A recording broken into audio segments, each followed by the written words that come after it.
Oke anak-anak, sebelum kita mendengarkan firman Tuhan, marilah kita bersatu di dalam doa. Selamat pagi Bapa, selamat pagi Yesus, selamat pagi Roh Kudus. Terima kasih untuk hari baru yang Kau berikan kepada kami. Tuhan, di saat ini kami akan mendengarkan kebenaran firman Tuhan. Kami akan devosi, kiranya Tuhan berkati firman Tuhan yang disampaikan oleh Ibu Sylvia, kami dapat mengerti dan kami juga bisa menjadi pelaku firman Tuhan dalam kehidupan kami setiap hari. Inilah doa kami, haleluya, amin. Oke anak-anak, firman Tuhan kita di pagi hari ini terambil di dalam kitab Kejadian pasal 5 ayat 1 sampai 32. Oke, Ibu Sylvia akan membacanya, yang berjudul Keturunan Adam. Inilah daftar keturunan Adam. Pada waktu manusia itu diciptakan oleh Allah, dibuatnyalah dia menurut rupa Allah. Laki-laki dan perempuan diciptakannya mereka. Ia memberkati mereka dan memberikan namanya manusia kepada mereka pada waktu mereka diciptakan. Setelah Adam hidup 130 tahun, ia memperanakan seorang laki-laki menurut rupa dan gambarnya, lalu memberi nama Set kepadanya. Umur Adam setelah memperanakan Set 800 tahun, dan ia memperanakan anak-anak lelaki dan perempuan. Jadi Adam mencapai umur 930 tahun lalu ia mati.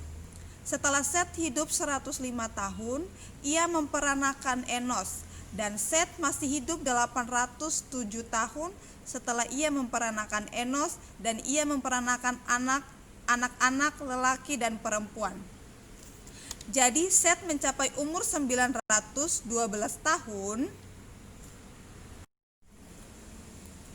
setelah Enos hidup 90 tahun, ia memperanakan Kenan, dan Enos masih hidup 815 tahun setelah ia memperanakan Kenan, dan ia memperanakan anak-anak lelaki dan perempuan. Jadi Enos mencapai umur 905 tahun lalu ia mati. Nah, anak-anak, di pagi hari ini devosi yang Ibu Sylvia bawakan, Ibu Sylvia kasih judul sejarah atau sejarah keturunan Adam.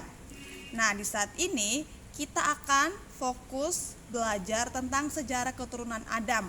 Yang pertama, kita harus tahu dulu, manusia diciptakan serupa dan segambar dengan Allah, atau Adam dan Hawa diciptakan serupa dan segambar dengan Allah.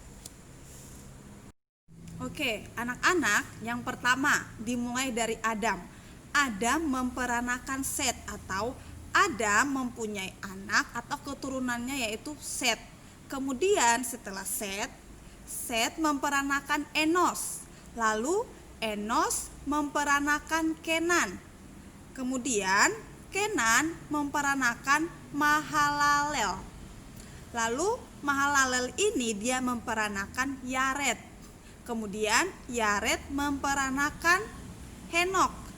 Dan yang berikut, Henok memperanakan Metusalah.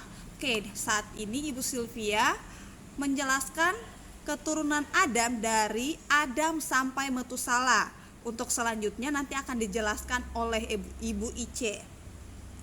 Nah, anak-anak, kalau mau dilihat ya, sejarah keturunan Adam ini sangat panjang sekali. Oke.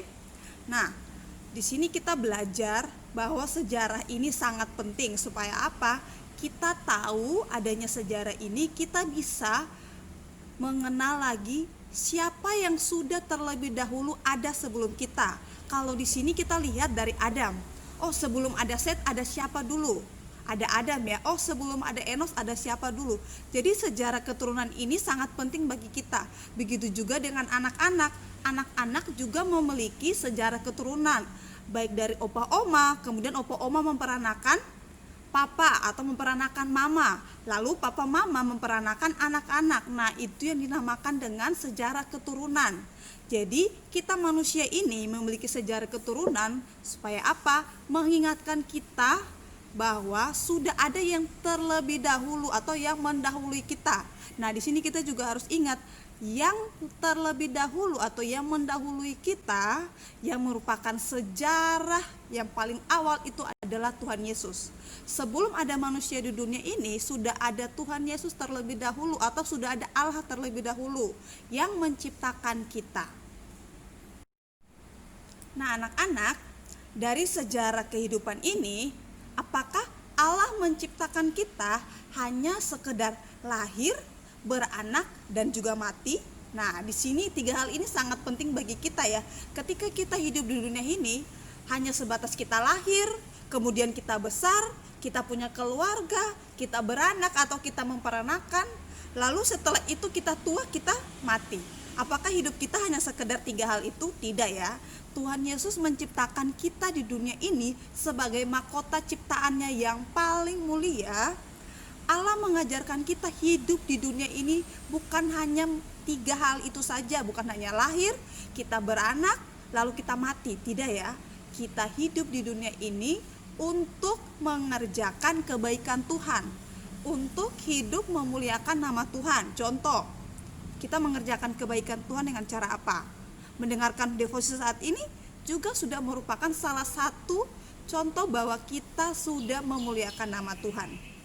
Jadi anak-anak harus ingat bahwa hidup di dunia ini tidak hanya sekedar kita lahir, kita besar, kemudian kita menikah, kita punya keluarga, kita memperanak, lalu setelah itu kita udah tua, kita mati. Tidak. Tuhan menciptakan kita ini ada tujuannya. Seperti yang tadi sudah Ibu Sylvia sampaikan, tujuannya itu untuk mengerjakan kebaikan atau untuk memuji dan memuliakan nama Allah di dunia ini. Oke, untuk menutup devosi kita di pagi hari ini, ada hal-hal yang mau Ibu Sylvia sampaikan.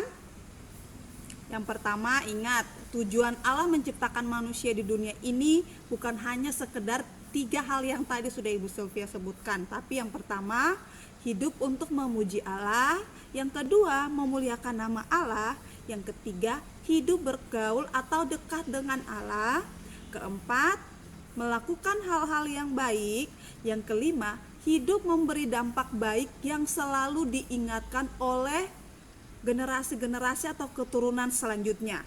Jadi kita belajar dari keturunan Adam ini, kita bukan hanya belajar, oh Adam ini punya keturunan banyak banget, tetapi kita belajar dari dia bahwa dia sudah ada terlebih dahulu, atau Adam sudah ada terlebih dahulu, dan dia sudah mengerjakan hal-hal yang baik, dan hal-hal itu kita dapat belajar dengan membaca firman Tuhan. Nah, sudah selesai devosi kita. Mari kita bersatu di dalam doa. Selamat pagi Tuhan, terima kasih kami sudah mendengarkan firman Tuhan dengan sangat baik. Tuhan ajarkan kami bahwa melalui devosi ini kami belajar untuk menjadi anak-anak yang mau selalu dibentuk, yang mau selalu hidup dekat dengan Tuhan. Dalam nama Tuhan Yesus kami sudah berdoa, haleluya, amin.